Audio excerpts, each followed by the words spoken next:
നമസ്കാരം പ്രിയപ്പെട്ട പ്രേക്ഷകരെ, എല്ലാവർക്കും നല്ലൊരു പ്രഭാതം നേരുന്നു. ഒപ്പം തന്നെ ഇന്ന് നല്ലൊരു ഞായറാഴ്ചയാവട്ടെ എന്ന് ആശംസിക്കുകയാണ്. ആദ്യത്തെ വാർത്ത, ഇന്നത്തെ പ്രത്യേകത എന്നുള്ളത് ചരിത്രത്തിൽ മായാത്ത മുദ്ര പതിപ്പിച്ച ക്യാമറയെയും ഫോട്ടോഗ്രാഫിയെ ഏറെ സ്നേഹിക്കുന്ന ഫോട്ടോഗ്രാഫർമാരെയും ഓർത്തെടുക്കാനുള്ള ദിവസമാണിത്.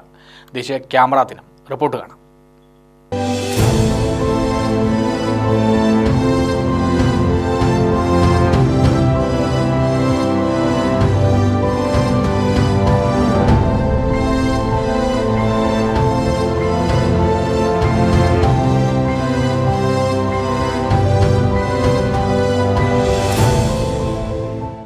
മൊബൈൽ ഫോണുകളുടെ കണ്ടുപിടുത്തം മനുഷ്യജീവിതത്തിൽ വരുത്തിയ മാറ്റം ചില്ലറയല്ല.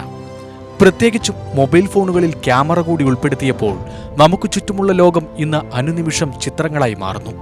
എല്ലാത്തിനുമുപരി ഈ ഉപകരണം നമ്മുടെ ജീവിതത്തിന്റെ ഒരു പ്രധാന ഭാഗമായി മാറിയിരിക്കുന്നു. എല്ലാവരും ക്യാമറമാൻമാരാകുന്ന പ്രതിഭാസം മൊബൈൽ ഫോണിന്റെ ആവിർഭാവത്തോടുകൂടിയാണ് ഉണ്ടായത്. റെഡി സ്മൈൽ പ്ലീസ് എന്ന ക്യാമറയ്ക്ക് പിന്നിൽ നിന്ന് നിർദ്ദേശം തന്ന ഫോട്ടോയെടുത്ത ക്യാമറമാനെ അത്ഭുതത്തോടെ കണ്ടിരുന്ന കാലഘട്ടത്തിൽ നിന്ന് മൊബൈലിൽ ഭംഗിയാർന്ന ചിത്രങ്ങൾ പകർത്തുന്ന ആധുനിക കാലഘട്ടത്തിന്റെ ചരിത്രവഴികൾ പരിശോധിച്ചാൽ വൈവിധ്യങ്ങളും സാങ്കേതികവിദ്യയും സമ്പുഷ്ടമാക്കിയ മേഖലയാണ് ഫോട്ടോഗ്രാഫി മേഖല അഥവാ ക്യാമറയുടെ ചരിത്രവഴികൾ. ഫോട്ടോഗ്രാഫിയുടെയും ക്യാമറയുടെയും ചരിത്രവഴികളിലൂടെ 3 പതിറ്റാണ്ടിലേറെ സഞ്ചരിച്ച അനുഭവ സമ്പത്താണ് ബൈജു നെന്മാറയുടേത്. ക്യാമറകളിലെ വൈവിധ്യവും ഗുണദോഷങ്ങളും സൂക്ഷ്മം വീക്ഷിച്ച് കൈകാര്യം ചെയ്തതും ഡിജിറ്റൽ കാലഘട്ടത്തിൽ ക്യാമറയുടെ അപാര സാധ്യത മനസ്സിലാക്കിയതും ബൈജു എന്ന ക്യാമറമാന്റെ അനുഭവ സമ്പത്തിന് മുതൽക്കൂട്ടാണ്. ഫോട്ടോഗ്രാഫി മേഖലയിലേക്ക് വരാൻ കാരണം എൻ്റെ ഫാദർ തന്നെയാണ്. എൻ്റെ ഫാദർ ഫോട്ടോഗ്രാഫറായിരുന്നു, ഞാൻ ഫോട്ടോഗ്രാഫറായി. എൻ്റെ മോനും ഇപ്പോൾ ഫോട്ടോഗ്രാഫിയിലേക്ക് ഇറങ്ങിയിട്ടുണ്ട്. പിന്നെ ആ ഫാദറിൻ്റെ ഒരു സംഭവമാണ് എനിക്കും പകർന്നു തന്നത്.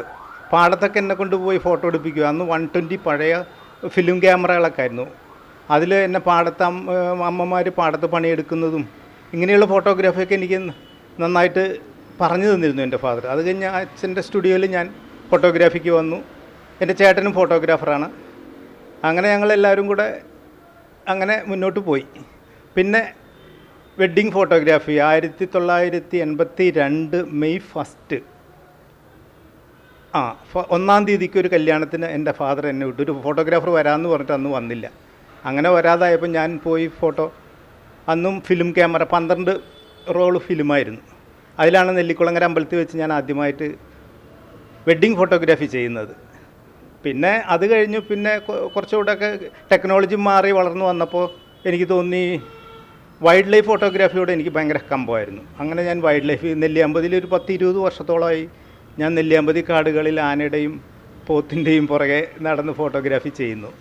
ഫിലിം പ്രിന്റും ഒന്നായി സ്റ്റാൻഡിൽ സ്ഥാപിച്ച കറുത്ത തുണി കൊണ്ട ക്യാമറമാനെയും ക്യാമറയെയും മൂടി ഫ്രെയിം കൃത്യമാക്കി ഫോട്ടോ എടുക്കുന്ന ഫീൽഡ് ക്യാമറ മുതൽ National Panasonic, Fuji, Minolta, D90 Nikon, D40 Nikon, Canon തുടങ്ങി ഫിലിം ക്യാമറകളും ആധുനിക കാലഘട്ടത്തിലെ ക്യാമറകളായ സോണി, നിക്കോൺ എന്നീ ക്യാമറകളും കൈകാര്യം ചെയ്ത അനുഭവ സമ്പത്തുള്ള ബൈജു നെന്മാറ എന്ന ക്യാമറമാന്റെ ജീവിതവും ജീവന്റെ തുടിപ്പും ക്യാമറകൾ തന്നെയാണ്. ഇരുട്ടിത്തിരുന്ന് വാഷ് ചെയ്ത് പുറത്തിറങ്ങുമ്പോൾ നമുക്കൊരു പ്രസവിച്ച വേദനയാണ്. കാരണം എടുത്ത ഫോട്ടോ പതിഞ്ഞിട്ടുണ്ടോ ഇല്ലയോ, റോള് കറക്റ്റായിട്ട് അതിൻ്റെ അകത്ത് കയറിയിട്ടുണ്ടോ, അങ്ങനെ ഒരു കാലഘട്ടം ഭയങ്കരമായിട്ടുണ്ടായിരുന്നു അന്ന്. അതിൽ നിന്ന് മാറി ഇപ്പോൾ ഡിജിറ്റൽ ഫോട്ടോഗ്രാഫിയിലേക്ക് വന്നപ്പോൾ ക്യാമറ തലചെത്തി ഇങ്ങനെ എറിഞ്ഞാലും അതും ഒരു ഫ്രെയിമാണ്. ഇപ്പോഴത്തെ സിസ്റ്റം കമ്പ്യൂട്ടറും ഇതൊക്കെ ഉള്ളതുകൊണ്ട് നമുക്ക് അതിൽ കൂടെ എന്ത് വേണമെങ്കിലും ചെയ്യാൻ പറ്റുന്നൊരു സെറ്റപ്പിലായി. ആർക്ക് വേണമെങ്കിലും ഫോട്ടോഗ്രാഫി ചെയ്യാം. ഇപ്പോഴത്തെ ന്യൂ ജനറേഷൻ കുട്ടികൾ മുഴുവൻ അത്തരത്തിലൊരു ഫോട്ടോഗ്രാഫിയാണ് ചെയ്യുന്നത്. മൊബൈൽ ഫോട്ടോഗ്രാഫി, മൊബൈലിലൂടെയൊക്കെ ഇന്നത്തെ മൊബൈലൊക്കെ എന്ന് പറഞ്ഞാൽ ഒരു 1.5 മൊബൈലാണ്. അതിൽ കൂടെയൊക്കെ നമുക്ക് നല്ല നല്ല ഷോട്ടുകൾ എടുത്ത് ഇപ്പോൾ തന്നെ ഫേസ്ബുക്കിന് അതിലൊക്കെ കാണുമ്പോൾ തന്നെ അറിയാമല്ലോ, ഒരുപാട് മൊബൈൽ ഫോട്ടോഗ്രാഫർമാർ നല്ല ഗംഭീരം ഫോട്ടോകൾ എടുക്കുന്നുണ്ട്. ക്യാമറകളുടെ മോഡൽ അനുസരിച്ച ലൈറ്റ്, ഷട്ടർ സ്പീഡ് എന്നിവ കൃത്യമാക്കി പകർത്തുന്ന ചിത്രത്തിന് മിഴിവേകാൻ ശ്രദ്ധിക്കുകയും ഓരോ ചിത്രവും ഓരോ പരീക്ഷണത്തിന് വിധേയമാക്കി ഫിലിം ക്യാമറയും ഡിജിറ്റൽ ക്യാമറയും സ്റ്റിൽ ക്യാമറയും വീഡിയോ ക്യാമറയും ഒരുപോലെ അനായാസേന കൈകാര്യം ചെയ്യുകയും വന്യജീവി ഫോട്ടോയും കല്യാണ ഫോട്ടോയും ഉത്സവ ഫോട്ടോയും പ്രസ് ഫോട്ടോയും ഒരുപോലെ പകർത്തുന്നതിൽ തനതായ മികവ് തെളിയിച്ച ബൈജുവിന്റെ നാൾവഴികൾ ക്യാമറയ്ക്കും ഫോട്ടോയ്ക്കും സമർപ്പിതമാണ്. ഫോട്ടോഗ്രാഫി മേഖല തകർന്നുകൊണ്ടിരിക്കുകയാണ്. കാരണം ഫോട്ടോഗ്രാഫി ഇന്നിപ്പോൾ ആർക്കും ചെയ്യാം. ഫോട്ടോഗ്രാഫി പഠിക്കണം എന്നൊന്നുമില്ല. ഇപ്പോഴത്തെ ടെക്നോളജിയുടെ കൂടെ നിന്നുകൊണ്ട് അവർക്ക് എന്ത് ഫ്രെയിമുകൾ വേണമെങ്കിലും സെറ്റ് ചെയ്ത് ഫോട്ടോഗ്രാഫി ചെയ്യാൻ പറ്റും. UTV news, Palakkad.